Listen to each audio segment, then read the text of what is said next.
4:18. Quiero hablar sobre el tema, el mensaje, o mejor dicho, la misión de Cristo en la tierra. La misión de Cristo en la tierra. Bendito sea nuestro Dios para siempre. Hay hermanitos que están pasando momentos difíciles. Estaremos orando por ellos al final, porque aunque pasemos por la prueba, Dios siempre está con nosotros. No hay una cosa más grande, mis hermanos, que estar en la casa del Señor. Usted debe de sentir siempre ese deseo, esa sed de estar en la casa de Dios. Un día domingo que no estemos en la casa de Dios, yo sé que para algunos es un dolor. Para algunos, hermanos, sentimos como que no hemos venido casi un año, casi. No estar un domingo en la casa del Señor. Porque la verdad es que este es el día que hizo el Señor. Dice la palabra en el nombre del Padre, del Hijo y del Espíritu Santo. Lucas 4:18. El Espíritu del Señor está sobre mí, por cuanto me ha ungido para dar buenas nuevas a los pobres. Me ha enviado a sanar a los quebrantados de corazón, a pregonar libertad a los cautivos, a dar vista a los ciegos, a poner en libertad a los oprimidos y a predicar el año agradable del Señor. Pueden sentarse, mis hermanos. Ya se hizo la oración por la palabra.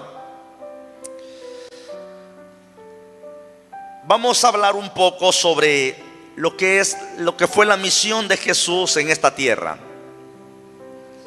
Lo que fue el mensaje de Cristo, el impacto que Él, hermanos, ocasionó cuando vino a este mundo hace más de 2000 años.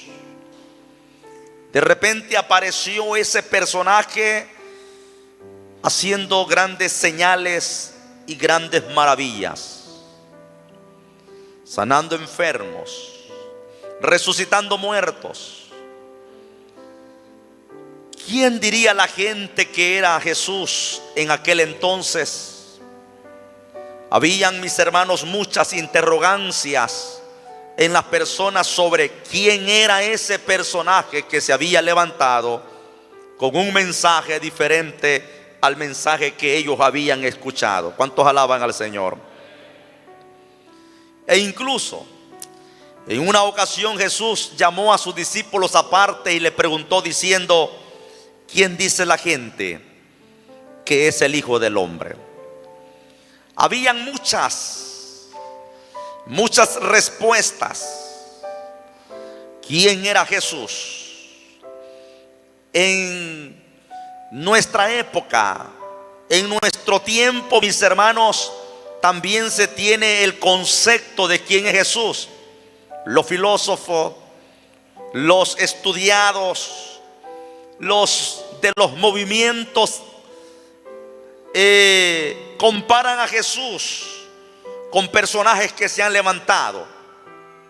Algunos creen que Jesús fue el más grande revolucionario que hubo en aquella época, pero lo toman desde el punto de vista material. Revolucionario en una área, mis hermanos, de contrapeso dentro de lo que era el sistema del gobierno. Pero si lo tomamos desde el punto de vista espiritual, Jesús fue un gran revolucionario. Hay personas que han comparado a Jesús como una de las figuras predominantes del comunismo, el Che Guevara. Otros posiblemente, hermanos, comparan a Jesús como un ser iluminado, como Buda, como Gandhi. Y otros dicen: pudo haber sido un extraterrestre que vino a esta tierra. Esos son los conceptos que se mantienen de Jesús en la actualidad. Pero hace 2000 años que Jesús vino y empezó a predicar el mensaje, empezó a predicar el evangelio. Nosotros nos damos cuenta, mis hermanos, sobre qué base, sobre qué contexto Jesús apareció. La Biblia dice en el Evangelio de San Lucas capítulo 3 y verso 1: en el año 15 del imperio de Tiberio César, siendo gobernador de Judea Poncio Pilato y Herodes tetrarca de Galilea, y su hermano Felipe tetrarca de Iturea y de la provincia de Traconite, y Lecinias tetrarca de Abilinia, y siendo sumo sacerdote Anás y Caifás, vino palabra de Dios a Juan, hijo de Zacarías. Lucas es considerado una persona muy intelectual, porque Lucas tenía un oficio muy grande, una profesión muy importante. Era médico de aquella época. Pero a paso de eso, Lucas también tenía, mis hermanos, otro título: era historiador. Y como historiador narra los acontecimientos que han pasado, que han sucedido. Él es un historiador, hermanos, estudia todos los acontecimientos para poder poner a las personas en un contexto. Y esto es lo que está haciendo Lucas acá, poniendo un contexto de los personajes que estaban en las esferas superiores y quiénes eran los que estaban gobernando, quiénes eran los que estaban, hermanos, llevando al pueblo hacia Dios. Porque aquí se habla del poder político y del poder religioso. Y aquí usted encontrará la cúspide de dónde empezó a predicar a Jesús, bajo qué área empezó a predicar a Jesús. Cualquiera podría decir que cuando Jesús anduvo en esta tierra predicando, el ambiente era favorable, el ambiente era tranquilo, había una libertad y todo eso. Mas sin embargo, quiero decirles, mis hermanos, que no era así. Les voy a mencionar un poco las personas que he mencionado respecto a su conducta, a su carácter, a su ser. En primer lugar, Lucas menciona al emperador llamado Tiberio César. El emperador Tiberio César es considerado un personaje perverso, maligno. Aparte, mis hermanos, que su madre era una mujer muy diabólica. La mamá de Tiberio César, ella, mis hermanos queridos, mató a todos los que se consideraban rivales para su hijo al trono de Roma. Imagínense el corazón de madre. Claro que de alguna manera ella estaba demostrando un amor hacia su hijo, pero también unas consecuencias terribles para aquellos que caían asesinados por ella. Tiberio César gobernó varios años, y la palabra menciona que en su 15º año de su reinado, él ya había hecho bastantes groserías, depravaciones. En esta época, Tiberio César, el emperador, se cree que se había aburrido ya de las mujeres y también se había aburrido de los hombres. Llegó a ser, mis hermanos queridos, una persona corrupta en el área moral.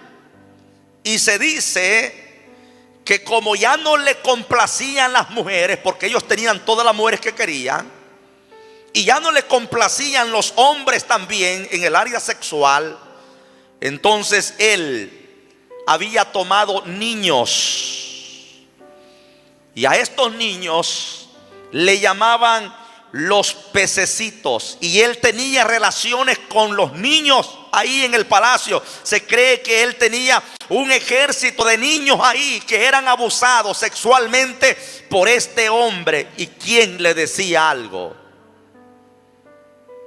Al niño que a él le gustaba se lo tenían que llevar. De ese modo, mis hermanos queridos, eran los tiempos cuando Jesús empezó su ministerio, cargado de un área inmoral en el César y en el Senado de lo que era Roma. Pero la Biblia menciona también un vasallo, un súbdito llamado Poncio Pilato, que también lo hemos escuchado nosotros, hermanos, hemos hablado mucho de él. Entonces, en el siguiente eslabón aparece Poncio Pilato como gobernador de Judea. Ahí está él gobernando en Judea. Y este hombre es un hombre consciente y sistemáticamente él practicaba lo que era el terror en la gente. Poncio Pilato había llegado a la conclusión que lo único que la gente o que el pueblo entendía, que el pueblo, mis hermanos, comprendía o de la única forma que se podía gobernar era metiendo terror, metiendo miedo en la gente, que la gente temiese. A tal grado que este hombre había, mis hermanos queridos, buscado agentes provocadores y los enviaba en las multitudes, a las multitudes cuando había alguna protesta. Él los enviaba con cuchillos, con daga, y ellos hacían una revuelta. Entonces la compañía romana llegaba a golpear a todos, hermanos, ahí. Pagaban gente inocentes y los llevaban y los metían en la cárcel, y algunos los crucificaban y eran acusados de revueltas. Pilato era un hombre que ponía mano dura. El pueblo le temía. Tenían un gran temor sobre este hombre. De alguna forma, los judíos eran personas bastante problemáticas. Pero, hermanos, Pilato cuando llegó quiso gobernar de esta manera. La gente le tenía miedo a la escolta de los romanos. El pueblo temía, porque Pilato decía: la única manera como poder gobernar es que la gente le tenga miedo a uno, se atemoricen. Y puso mano dura en ese asunto y murieron muchos judíos.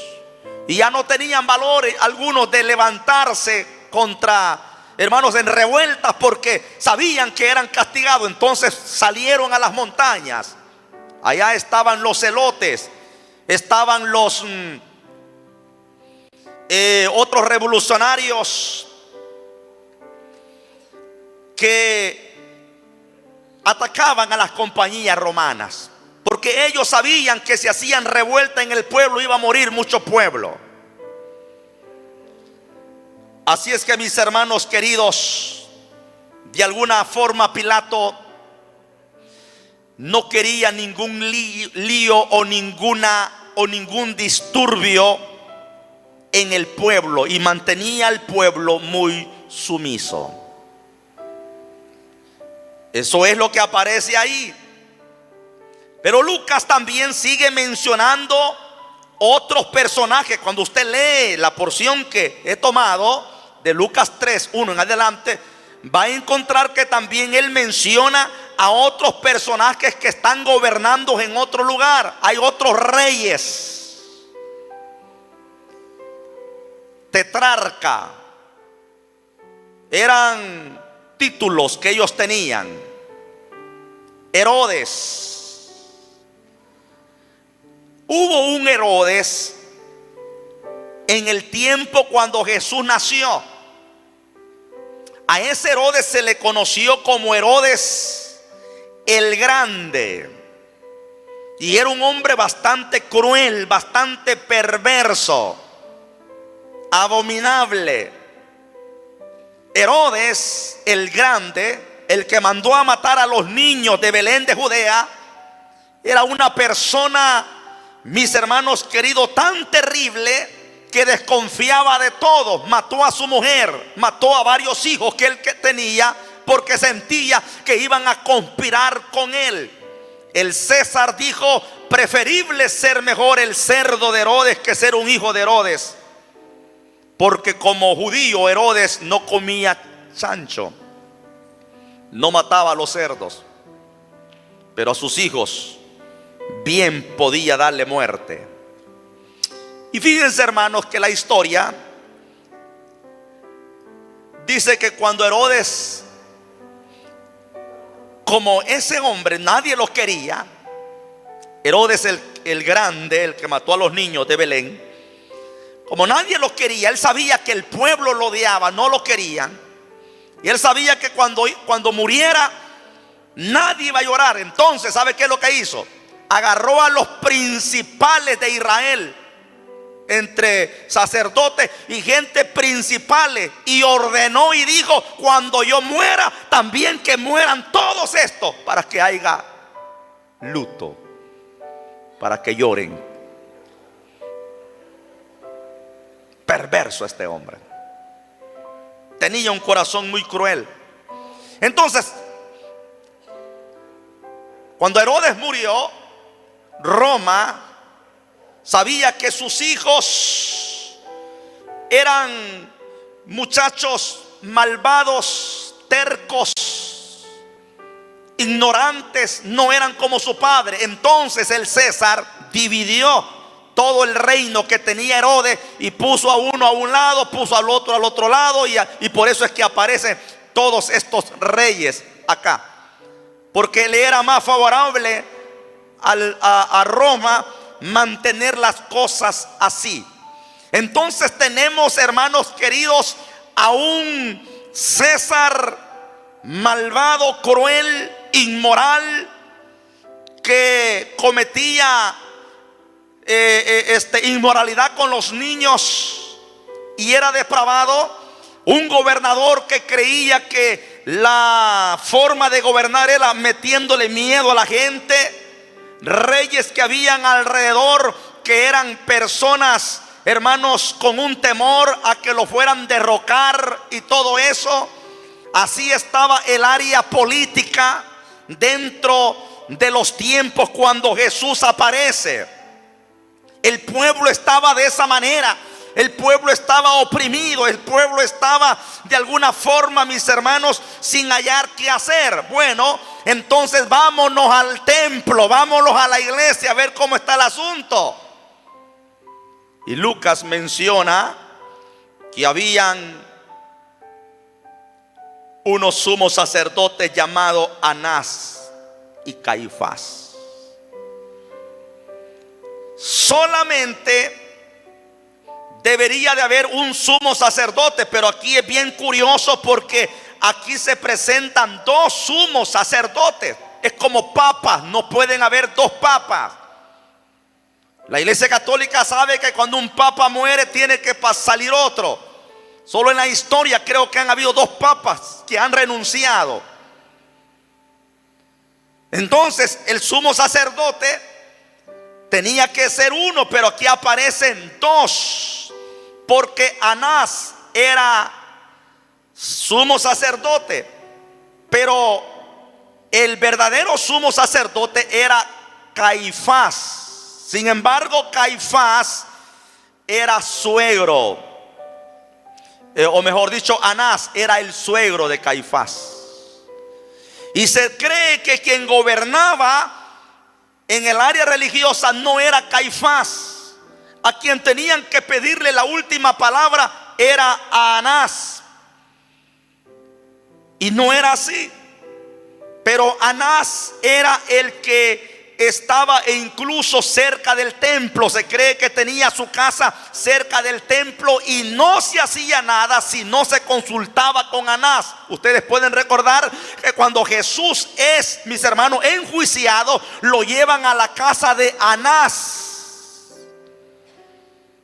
porque él de alguna forma tenía al pueblo también sumiso y Caifás solamente estaba pintado,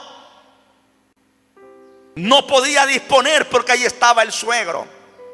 Se dice que cuando Anás iba pasando por las calles de Jerusalén, él tenía también una escolta de soldados. Habían guardias del templo y Anás tenía una escolta de soldados que iban aventándole bastonazo a la gente para que se quitara, porque el sacerdote iba deprisa a algún lugar. Qué esperanza para el pueblo, qué alivio para el pueblo, qué tranquilidad, mis hermanos, ir al templo a ver a un sumo sacerdote cruel que le pegó un cinchazo porque no se quitó rápido de la calle. Ir a ver a una persona que no vivía lo que predicaba. Ir a ver a sacerdotes en el templo rasgándose las vestiduras, pero siendo cruel con la gente, malvados con el pueblo, corruptos y cuantas cosas más. Así era el sistema cuando Jesucristo empezó a predicar. Si alguien cree o piensa que predicar el evangelio en este tiempo es bastante delicado, bastante fuerte, déjeme decirle que predicar el evangelio en el tiempo de Jesús era más terrible, más cruel. Bajo esta época o bajo este contexto, Jesús se levantó, Jesús empezó su ministerio. Pero para poder, mis hermanos queridos, Él hacer la obra, hacer la misión que el Padre le había encomendado, tenía que tener algo más especial en su vida. Y cuando Jesús es bautizado, se va para el desierto, porque todos los ministerios poderosos aparecen en los desiertos, mis hermanos. Los llamamientos aparecen en el desierto. Hay que pasar el desierto de la prueba, el desierto de la enfermedad, el desierto de la soledad, el desierto de la angustia, el desierto del menosprecio, el desierto de la humillación, para alcanzar misericordia delante del Dios que hizo los cielos y la tierra. Jesús se fue al desierto a ayunar, dice la Biblia, y ayunó 40 días. Y cuando estuvo ahí, fue tentado por el diablo y tuvo 3 ofertas de Satanás: una área de poder, una área de fama y una área también, mis hermanos, de adoración y otras cosas más. Sin embargo, Jesús sabía cuál era la misión. Jesús sabía que en esta tierra había un mundo oscurecido por el pecado, oscurecido por el diablo. Sabía que había gente que estaba atormentada de diferentes maneras. Un gobierno que estaba haciendo triza al pueblo de Israel. Un grupo de gente que tenía la palabra, pero que no daba la palabra, no daba el mensaje. Era necesario entonces que el pueblo oyera lo que eran las buenas nuevas de salvación, porque el evangelio significa buenas nuevas de salvación. Entonces, cuando Jesús pasa la prueba de los 40 días de ayuno y oración, baja, dice la Biblia, a Galilea. Y cuando baja a Galilea, se va para un lugar llamado Nazaret, donde él había sido criado. Nazaret, Belén de Judea, eran lugarcitos bastante menospreciados, pero especialmente en Nazaret. Se creía que Nazaret era la cuna de la corrupción, la cuna del ladronismo, era la calaña que vivía en Nazaret. Era la gente más cruel, la gente más mala, la gente, hermanos, más pobre, más necesitada completamente.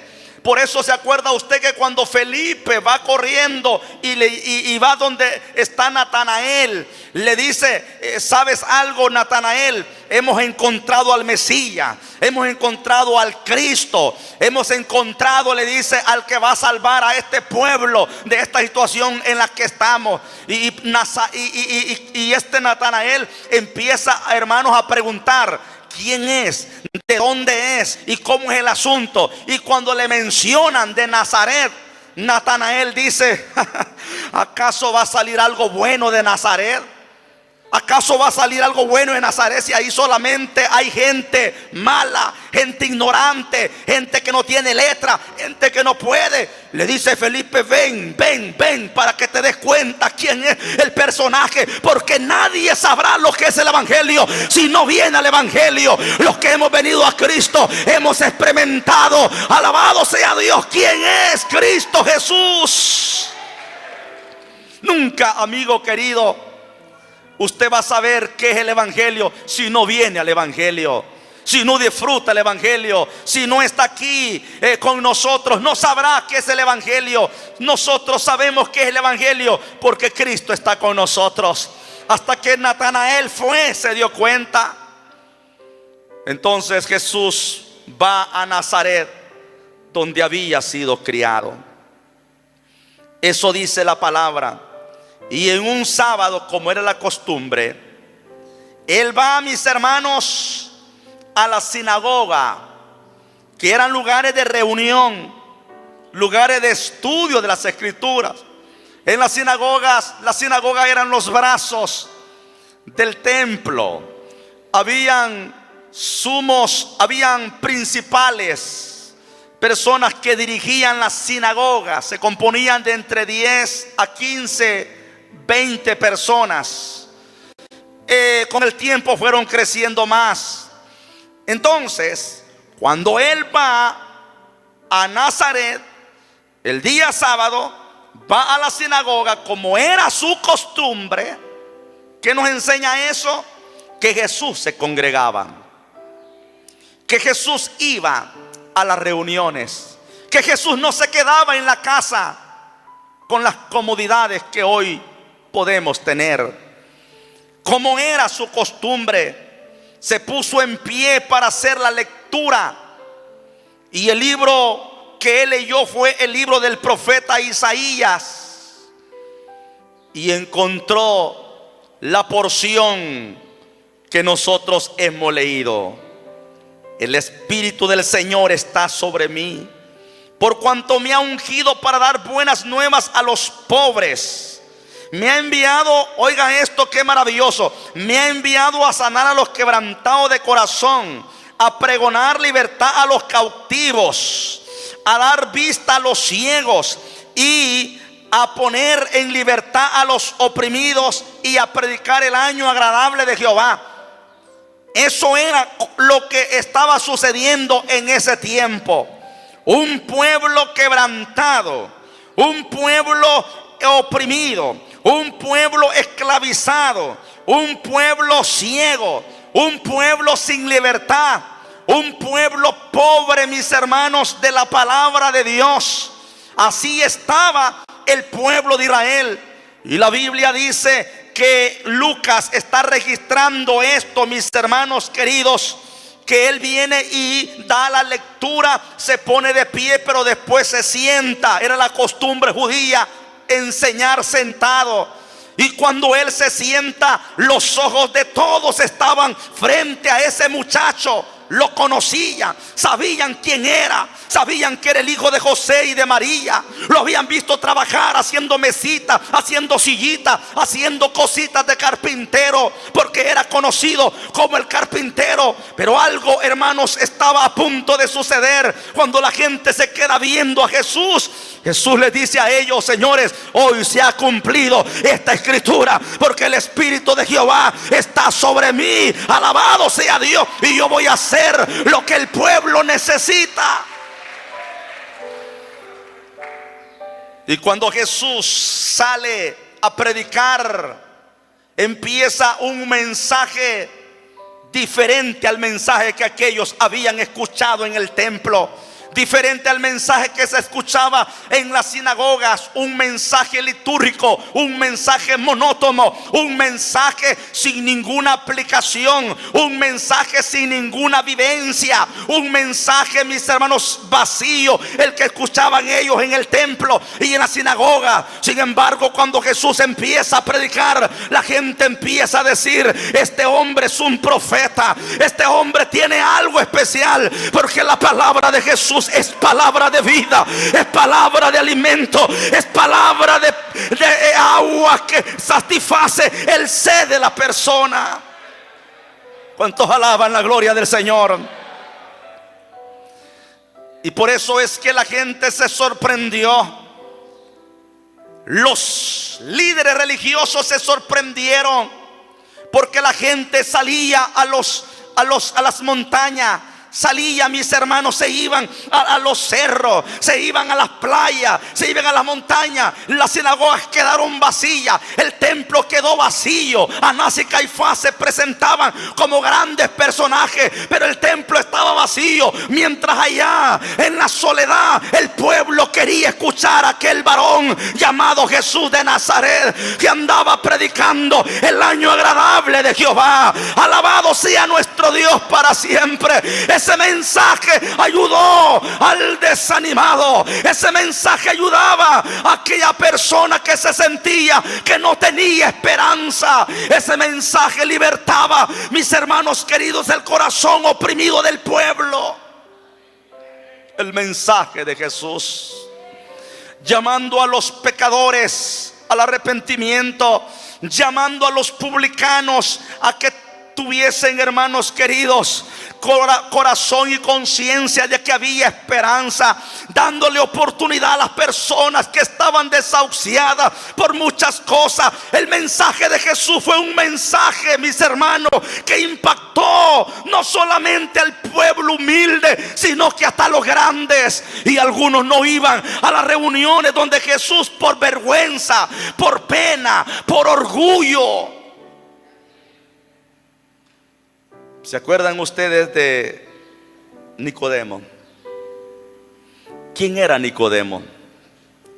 Era un principal, era un líder del Sanedrín, como quien dice un diputado. Era de la casta. Los líderes religiosos, Anás y Caifás, querían oír a Jesús, pero no los dejaba el orgullo, la vanidad. Los principales querían ir donde Jesús, pero no los dejaba, mis hermanos queridos, todo eso. El que dirán, el que van a decir la gente, ¿qué importa que digan lo que quieran decir? Nosotros vamos a decir, como dijo aquel ciego: no, yo antes era ciego, pero ahora veo, ahora sé que es el evangelio. Antes no miraba.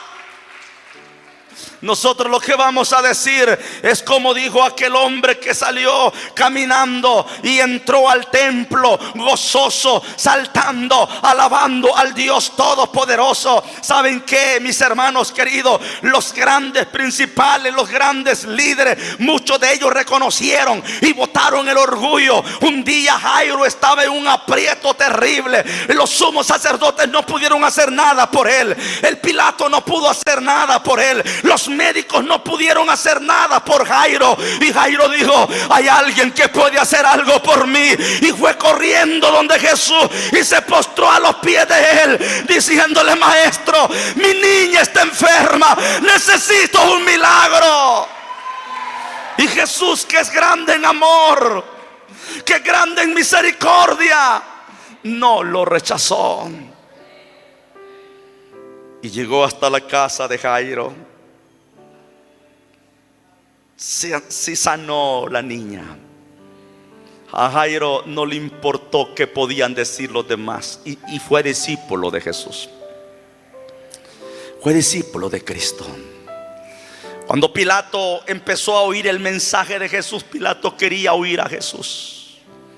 Pilato dijo: ¿quién es ese hombre? Porque la gente estaba con miedo, estaba con temor. Nadie salía. Desde ese entonces, mis hermanos, cuando Pilato estaba, no habían reuniones masivas, no habían reuniones fuertes, no había nadie. Los líderes que se levantaban, mis hermanos queridos, eran capturados, eran metidos a la cárcel, eran crucificados, eran muertos los líderes que se levantaban. Pero esa persona llamada Jesús de Nazaret, ese hombre llamado Jesús de Nazaret, llenaba las orillas del mar de Galilea, llenaba las montañas. Óigame, dice la Biblia que contaban solo hombres 5,000. Imagínense las mujeres, imagínense los niños. Cuánta gente, hermanos queridos. Pilato oyó hablar de ese personaje. El pueblo ya no tuvo miedo. El pueblo dijo: yo sé que ese llamado Jesús de Nazaret trae libertad a mi vida, porque Jesús dijo: si el Hijo del Hombre os libertare, seréis verdaderamente libres. Yo les traigo la paz a ustedes, yo les traigo a ustedes la libertad. Y el pueblo dejó de temer al gobierno y se salió a escuchar a Jesús. Jesús no levantaba gente para que fuese a manchar calles, a manchar puertas, a manchar balcones. Jesús no andaba levantando un grupo de personajes revoltosas, odiosas. No, Jesús empezó a enseñarles a ellos el verdadero amor. Les enseñó a ellos lo que era la verdadera humildad. Les enseñó a ellos lo que era la verdadera libertad. De qué servía estar libre, pero por dentro estar lleno de odio, de rencor. El pueblo estaba lleno de odio contra Pilato, estaba lleno de odio contra el César, estaban llenos de odio contra los principales sacerdotes. Pero Jesús les decía a ellos: si ustedes quieren ser libres, tienen que perdonar, tienen que quitarse todo eso, tienen que abandonar el pecado para que Dios los ayude y ustedes sean hijos de Dios.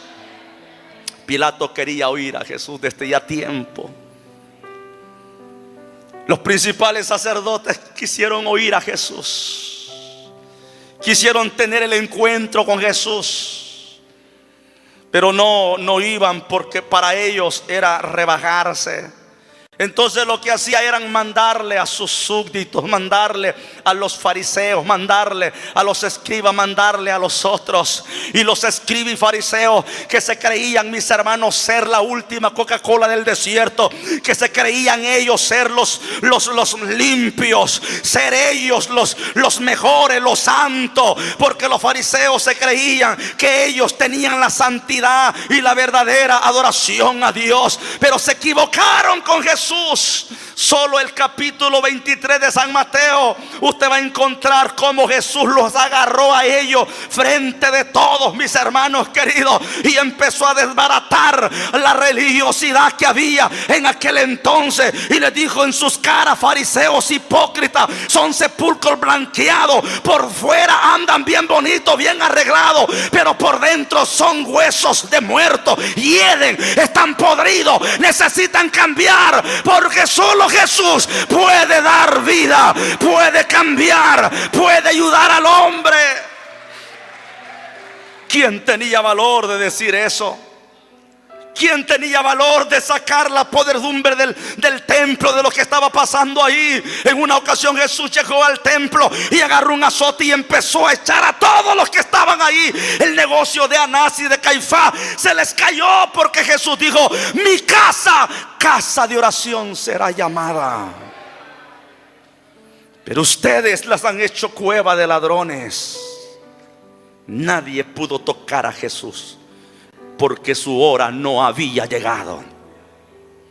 En una ocasión los fariseos dijeron a los alguaciles, eran los líderes, los súbditos de ellos: vayan y préndanlo y tráiganlo. Y cuando los alguaciles llegaron, Jesús estaba dando un mensaje después de haber reprendido al mar y un endemoniado que estaba en Gadara. Y cuando los alguaciles, los soldados que iban a prender a Jesús, hermanos, llegaron donde Jesús estaba, Jesús empezó a predicar un mensaje y empezó a dar el mensaje. Los soldados, los alguaciles se quebrantaron levantaron, hermano, y esa tarde o noche, no sé, ellos llegaron nuevamente donde sus líderes y les preguntaron los fariseos: ¿dónde están? ¿No lo trajeron? Ellos dijeron: no. ¿Saben por qué no lo trajimos? Porque nunca hemos oído hablar un hombre como ese. Ese hombre se llama Jesús de Nazaret, el que vino a morir por nosotros, el que derramó su sangre y nos dio vida. Nunca hemos oído hablar un hombre como Jesús.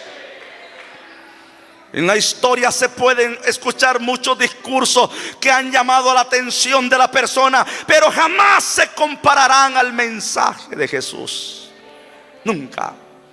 Lo que nos trajo a nosotros, hermanos, a este lugar fue el mensaje de Jesús.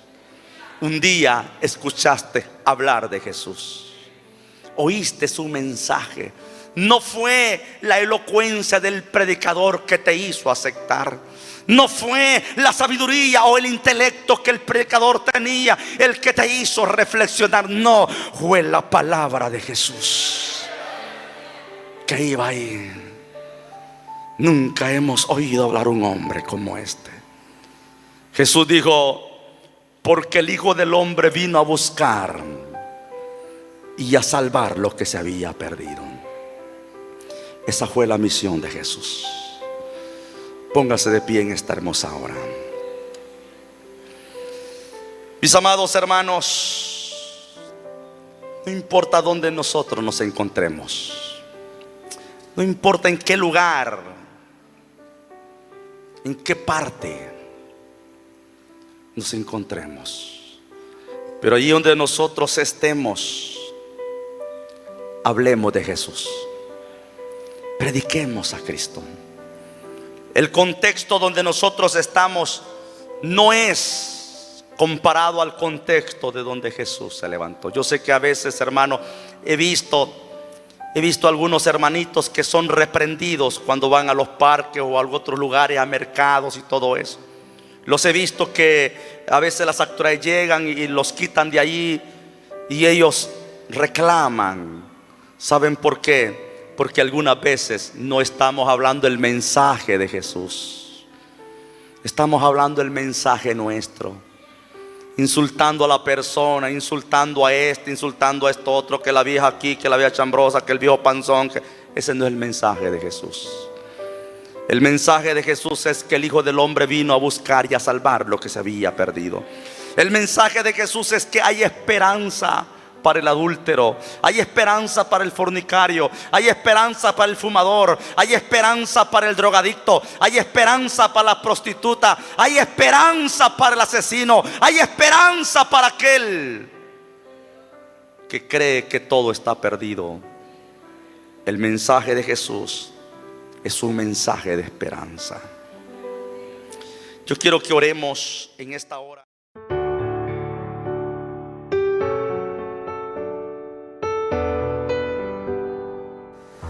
¿Has escuchado la palabra de nuestro Dios? Te invito a que recibas al Señor en tu corazón. Repite conmigo la siguiente oración. Señor Jesucristo, reconozco que soy pecador.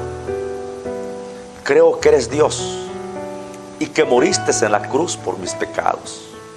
Me arrepiento y te pido perdón. Límpiame con tu sangre preciosa. Escribe mi nombre en el libro de la vida y séllame con tu Espíritu Santo. Amén. Si has hecho esta oración, hoy eres hijo de Dios. La palabra del Señor dice en San Juan capítulo 1 versículo 12: mas a todos los que le recibieron, a los que creen en su nombre, les dio potestad de ser hechos hijos de Dios. También las Escrituras dice en Romanos capítulo 10 versículo 9 que si confesares con tu boca que Jesús es el Señor y creyeres en tu corazón que Dios le levantó a los muertos, serás salvo. Porque con el corazón se cree para justicia, mas con la boca se confiesa para salvación y vida eterna. Te invito a que te congregues en alguna iglesia cristocéntrica o visítanos a nuestra iglesia. Iglesia Evangélica Apóstoles y Profetas del Salvador, en Colonia Treminio. Te esperamos. Dios te bendiga.